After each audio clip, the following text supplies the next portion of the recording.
जेव्हा व्हिडिओ पाहिला तेव्हा तर ही गोष्ट समोर आली आहे, तो व्हिडिओ आहे।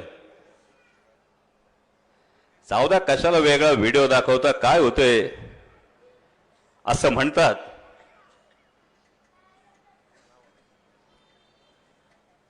की एकदा 4 थेंब पोटात गेले का गल्लीतलं लूद भरलेलं कुत्र बी आपल्याला वाघ समजतंय।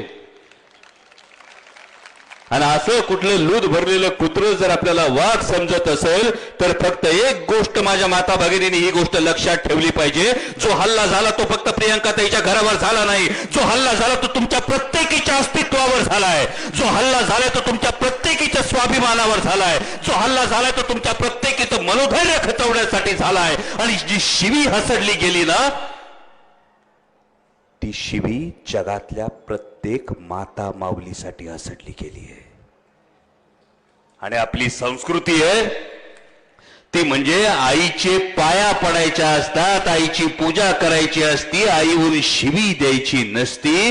आणि असं जर कोण करत असेल तर ज्याने कोणी आपल्या आईच्या पोटी जन्म घेतलाय तो प्रत्येक जण आज पण करेल की अशा पद्धतीनं जर माऊलीला कोणी शिवी हसडत असेल तर त्याला त्याची औकात दाखवल्याशिवाय गप्पा बसायचं नाही।